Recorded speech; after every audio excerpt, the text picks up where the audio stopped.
Getting impatient for baseball season to start? Have a touch of spring fever? Want to get away from it all? We offer you Escape.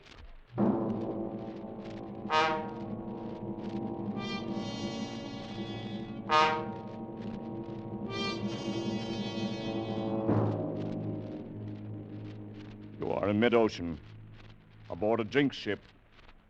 Already 9 men have died. And you know that some malignant force is aimed at you from which you cannot escape.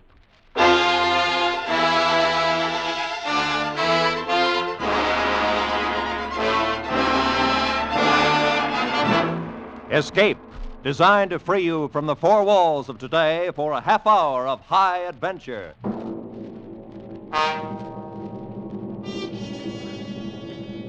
Tonight, we escape to the North Atlantic in the year 1900, and to a sailing ship whose very name struck dread in sailors' hearts, as Joseph Conrad told it in his famous story, The Brute.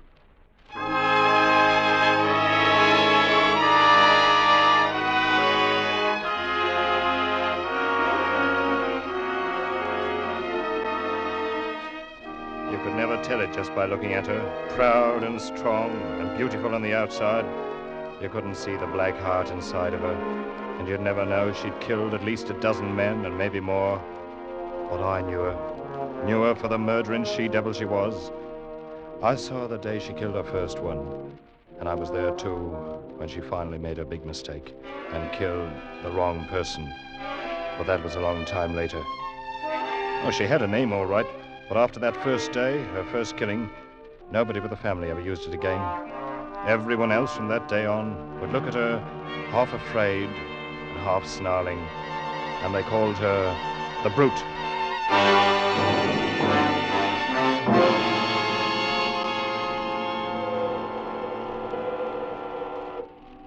I remember I was 14 the day my father took me down to the South Thames boatyard to watch the launching of the ship. My brother Charlie was there, of course, 8 years older than me and very proud of his 1 gold stripe, now that he'd been made an officer on the Apps line. Charlie and Father were talking. I just stood and listened to them and didn't say much of anything myself. Look at her, Dad. Ever see a ship in your life with lines like that? I bet she'll outsail any clipper in the China trade. Well, that remains to be seen, Charlie. How soon are they going to launch her? Any minute now. Oh, I'd give a lot to be sailing on her, instead of on the Malcolm Apps. Well, the Malcolm's a good ship, son. As good a ship as any the Apps family owns. Oh, I'm not kicking. I'm glad enough to be through apprenticeship and get my commission. But even at that, I'd almost rather be a bosun on this ship than third mate on the Malcolm. I understand that Colchester's to be her captain. Yes, that's right. Oldest commander with the Apps and Sons line. Look at the size of her, Dad. She's a full 2,000 tons. Less half a ton, Charlie. Oh, good morning, Mr. Jermyn. Mr. Wilmot. Hello, Ned. How do you do, sir? No, Charlie, she came to 1,999 and a half when we measured her up. Well, 2,000 tons or not, Mr. Jermyn, you'll never build a better ship than this one. I don't know, Charlie. I built her the way Mr. Ops wanted her. She's big and she's stout, but I don't know. And what's your reason for saying that, sir? No reason that makes any sense. About the devil's own time with her. Cabin doors jamming when they shouldn't. Edge covers that wouldn't fit after they'd been measured up. Blocks fouling for no reason at all. I don't know, Mr. Wilmot. But if she were a human being, I'd say that maybe she's insane. Oh, come now. You've been working too hard, Mr. Jermyn. Better take a vacation now that she's finished. Well, I could certainly use... I say, that's Maggie Colchester up there, the captain's niece. Is she going to do the christening? That's right, Charlie. And I'd better get down below now. My own men are going to knock the stays loose and let her slide down into the water. Well, good luck, Mr. Jermyn. Thanks, Mr. Wilmot. Come on board for the celebration after she's lodged. Bring the boy. Fine, thank you. We shall be there. They'll let it go any minute now. Dad, I'm going to sail on that ship someday. Oh, you'll probably sail on a lot of Apps line ships before you're through, Charlie. Look, they're giving Maggie the champagne now, and she's going to christen it. Yes, listen. I christen the Apps family. The Apps family. So that's what they're naming her, eh? All right, men. Knock out the stays. Let her go. Look, Dad, she's starting to move. There she goes. Yes, well, look at that speed. I never saw it. Jermyn, look out! Good Lord, he fell right into the waves and she... She went over him. He didn't fall. The timber rolled off the deck and knocked him under. She slid right over him. Mr. Jeremy, the man who built her. She's launched in blood, if that means anything. She's a brute and a murderess now, Charlie. Still think you'd like to sail on her? It was an accident. It doesn't mean anything. Perhaps not. I'll sail on her someday, sooner or later. I will sail on her.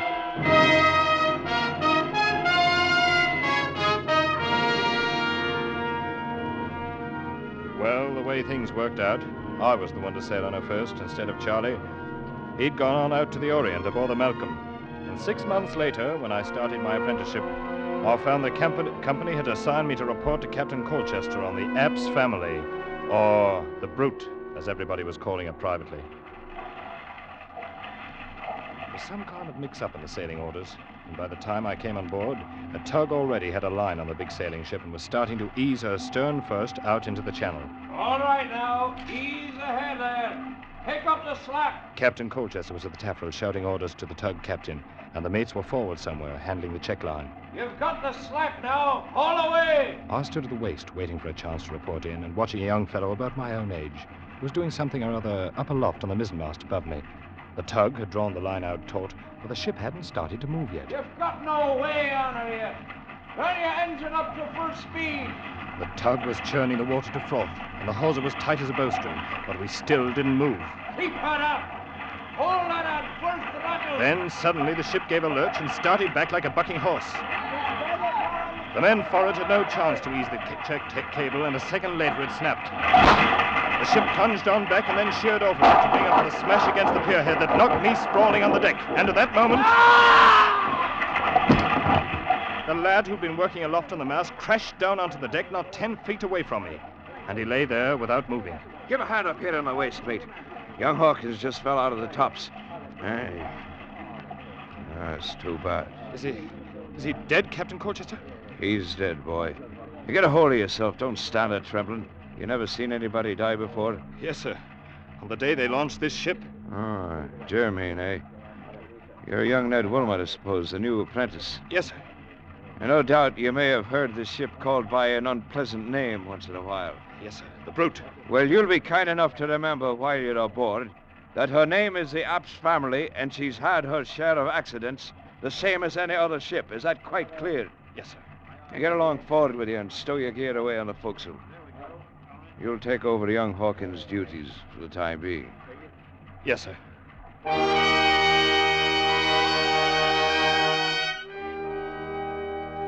I sailed aboard the Brute for the next 4 years and watched her kill 9 men during the time. We got so we tried to outguess her, try to figure how she'd do it the next time. But no matter what we think, we never were right. And it wasn't only the killing, it was everything. Most ships have little ways all their own, and you'll learn about them and allow for them. Ah, but not her. She was like a crazy woman. You never knew what she'd do next. I remember once off the Gold Coast, she ran before a gale for 2 days as pretty as you please. And then broached to twice the same afternoon. Flung the helmsman clean over the wheel the first time, and the second time swamped herself fore and aft and split out every stitch of canvas. And after we got the decks cleaned up, we found 1 seaman had gone overboard. He was her 5th, I guess it was. Or maybe the 6th. Oh, she was beautiful, the Apps family was. Big and proud and beautiful. And along with it, a killer. A black-hearted, sea-going brute.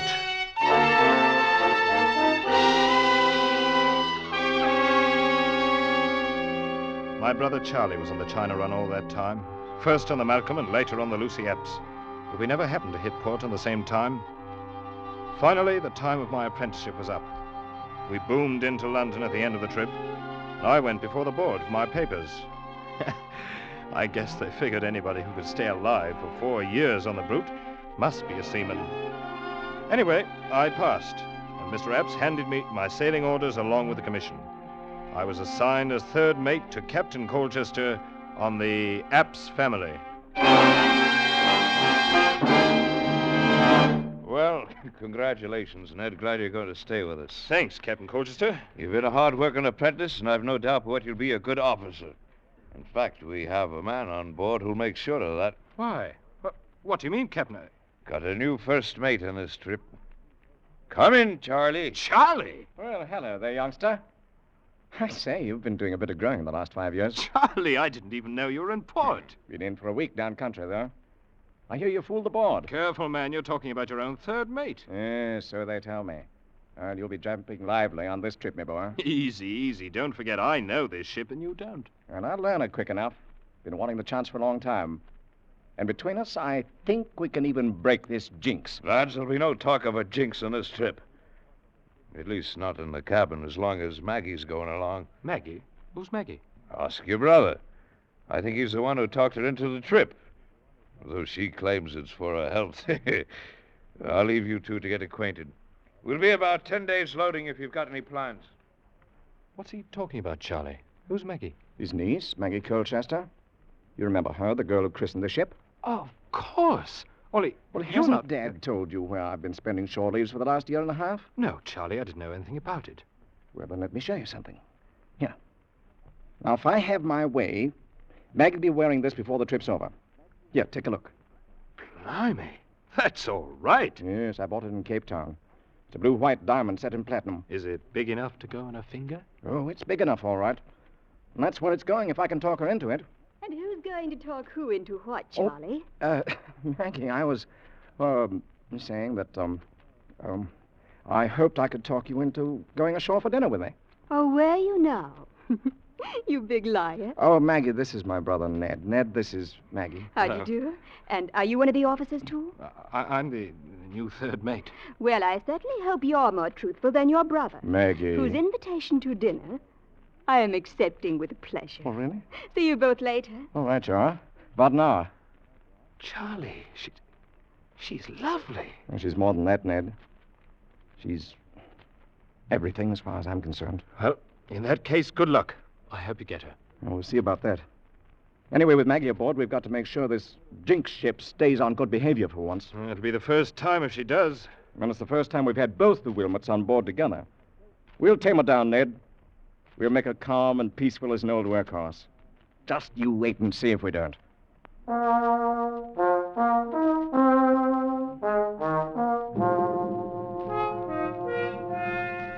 And the strange part of it was, he was right. We stood out past Gravesend and made the passage to the China coast in 121 days of the finest weather you could ever hope to meet. And for the first time in her bloody life, the old ship settled down and sailed herself, as neat as you please. Charlie and I would talk about it sometimes when Maggie wasn't around, and he'd always laugh and say the brute knew when she'd met her match that she didn't dare try to buck the two of us. But I was more ready to give the credit to Maggie, to think maybe she'd charm the old murderess the way she'd charmed all the rest of us. From the second day out, Maggie was the secret darling of every man on board. She was all over the ship, here, there, and everywhere, with red tam and her bright blue eyes, never still a minute, and having the time of her life. If she'd come along for her health, she'd found it before we passed Gravesend.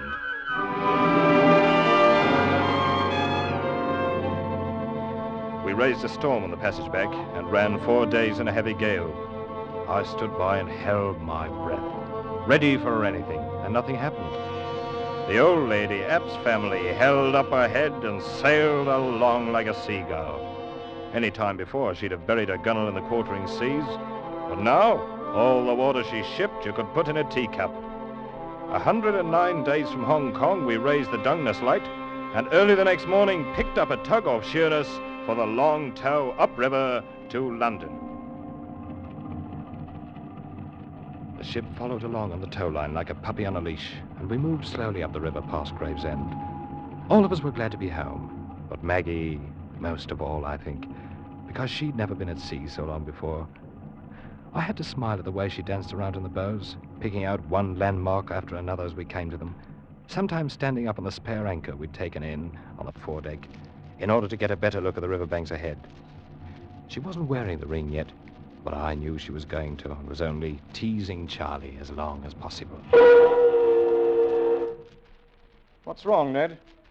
That tug stopped her engines. Collision up ahead in the channel, Charlie. Looks like a yawl and a schooner fouled together. Oh, yes. Well, looks like they're clearing it up now. Guess we can move again in a couple of minutes. Maggie, why don't you go on the afterdeck? You're on the way up forward there. Oh, I'm all right, Charlie. Stop worrying. We're almost home. Better save your orders for the crew, Charlie. She outranks you. Oh, I'll take orders from her any day.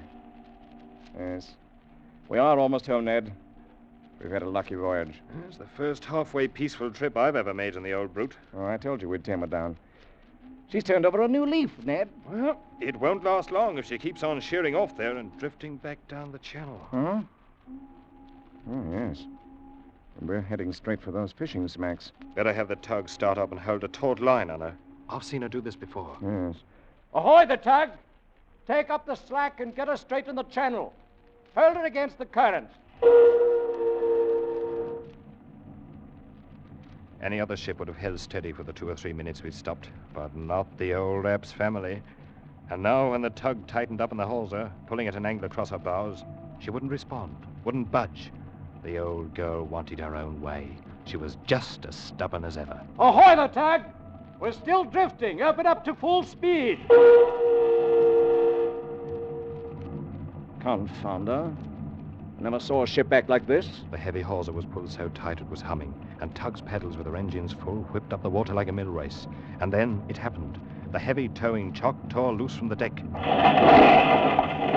hawser began sliding across the bow, ripping out rail stanchions like matchsticks.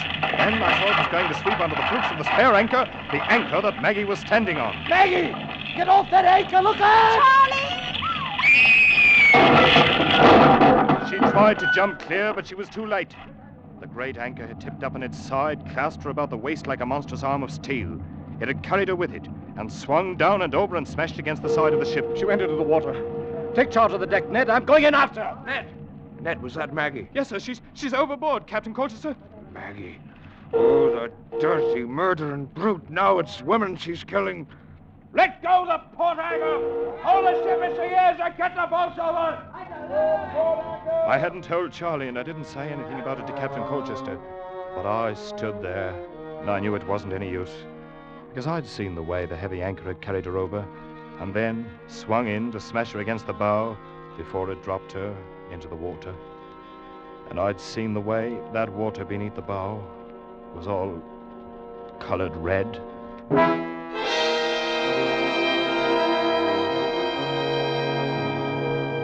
They found her at late afternoon when the tide turned, and she floated clear of one of the mooring buoys. And the next morning, we tied up in the London docks. The men had been happy at coming into their home port, but now they remembered how she'd been happy too, their own darling. I'd never before seen a crew leave a ship so quietly, and some of them, when they reached the wharf, turned back and cursed her under their breath.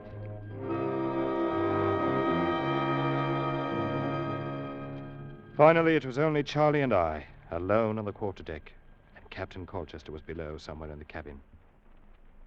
She never wore it, Ned. The ring.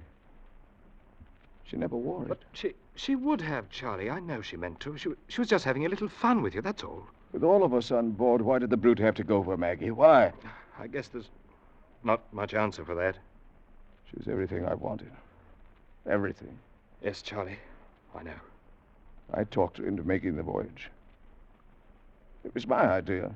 It's no good, Charlie, this kind of thinking. I guess you know that. I don't know. She's everything I wanted. Charlie, Oh, Mr. Wilmot. Over here, Captain. I'm going ashore. The shipkeeper's come aboard now. The two of you are free to go whenever you like. Thank you, sir. Charlie, nothing. I'm resigning command in the morning. I'll never set foot on board her again as long as I live. I feel the same way, sir. Well, come into the company office in a day or two and sign out for the log. Good day, gentlemen. Charlie, we'd better go ashore, too. We're done here. Yes, I suppose we are. I'll arrange to have our gear picked up later. There's no use of... Captain, look out! Missed him! That yardarm off the mainmast fell right behind him. Ah, you missed me, you murdering brute! And that was your last chance, too! Ned, that yard was made fast at Dungeness. And now it falls out of the tops with the ship lying still at the wharf. Yes, Charlie. Come on. Let's go ashore. Wasn't the devil satisfied for one trip? Is there no way of stopping her? How many more does she want to kill? Charlie? Oh, Ned.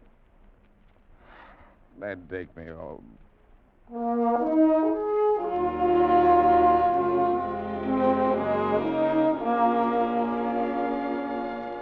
Charlie was 10 years older by the time we reached home, and it was 2 weeks before he'd do anything more than sit in his room and stare at the wall, saying nothing.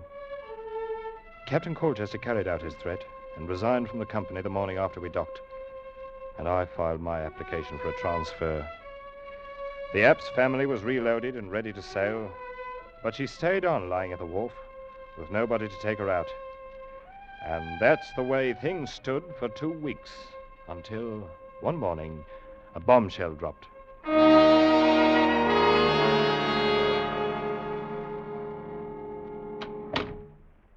Hello, Ned.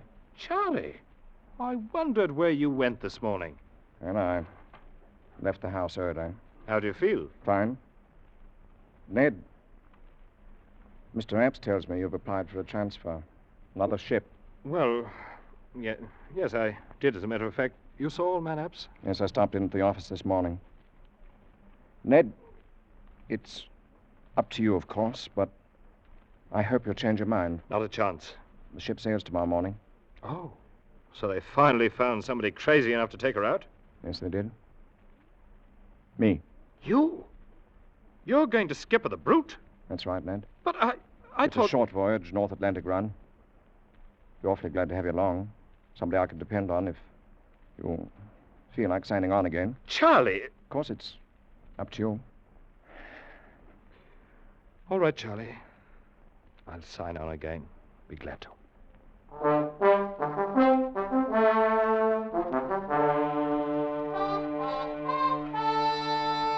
We boomed out past the Sheerness Light and headed north, hugging a lee shore in the stiff breeze. The ship drove ahead as steady as a barge, with scarcely a roll or a quiver. But in spite of the smooth and easy way she handled, I couldn't help feeling uneasy. I could sense the black spirit of her brooding somewhere down inside, mocking and taunting us with her bloody memories, and waiting for a new chance. By nightfall, we were running hard in along the Kettling coast, where those rocky headlands break at intervals out of the shelving sandy beaches. The onshore wind held steady in our quarter, and the sun sank down behind the land some 3 miles away.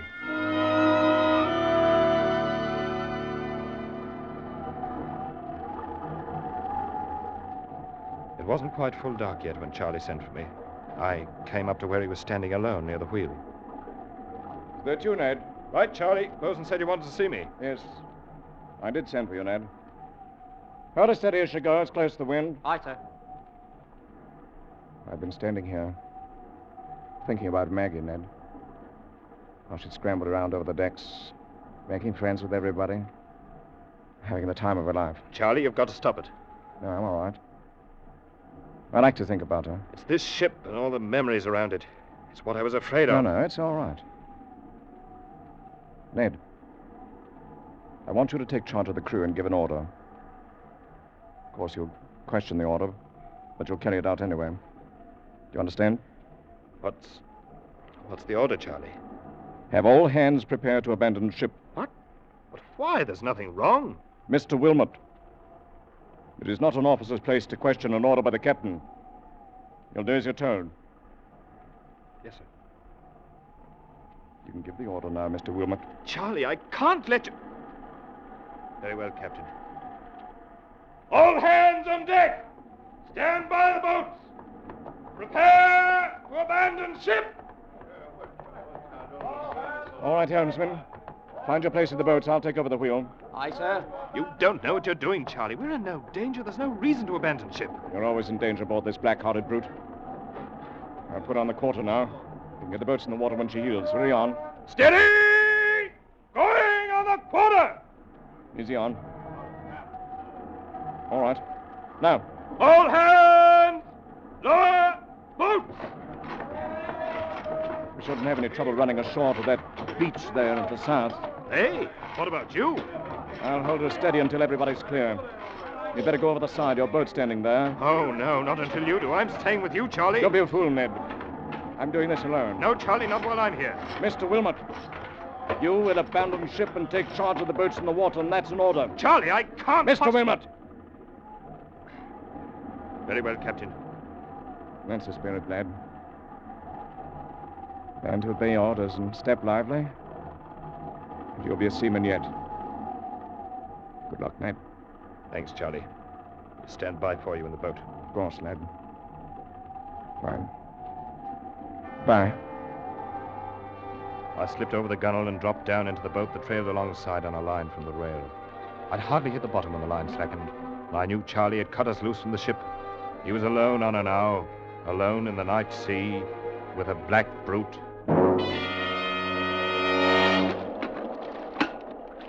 Look, sir, look! He's laid it over, away from the wind. Charlie had put the helm over hard. With a terrible shudder of her dark sails and a smother of white foam from her bows, the great ship heeled about in a sharp turn and then began to drive ahead like some mad thing before the wind. Straight before the wind and straight toward the shore. Look, sir, the rocks on the headland. She's going to smash herself. Faster and faster she plunged ahead through the weltering seas, faster and faster on the back of the gale, while the black-hearted spirit of her screamed in the ratlines. Look, sir, the rocks! What in the name of heaven is he going to do? And now, for one long instant, she hung poised at the top of a plunge and then drove smashing downward onto the rocks.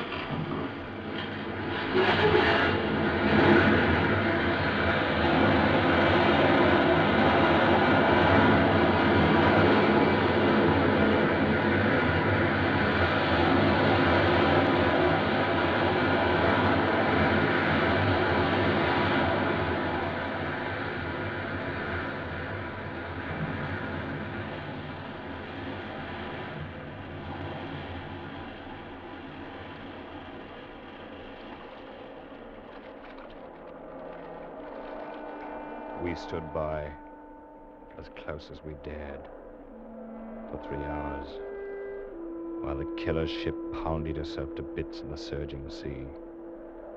But we didn't find my brother Charlie. And from the first minute, I knew we wouldn't. Because just before I'd left the ship, there by the helm, in the light of the binnacle lamp, I'd seen the thing he was holding clenched tight in his hard brown fist. It was a tiny platinum ring set with a blue-white diamond.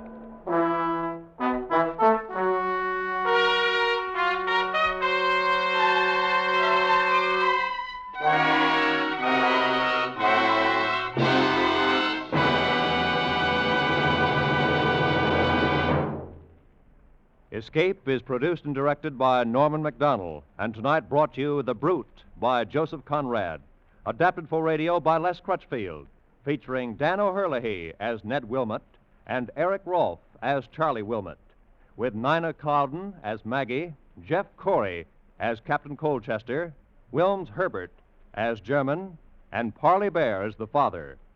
Music is conceived and conducted by Wilbur Hatch. Next week.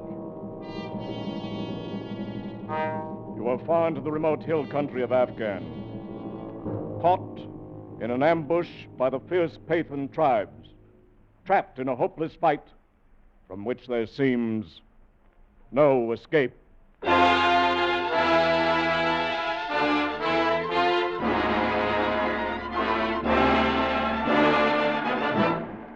Next week, we escape with Rudyard Kipling's gripping story, The Drums of the Fore and Aft.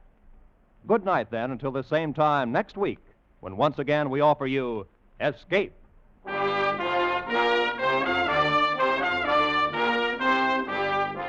This is CBS, the Columbia Broadcasting System.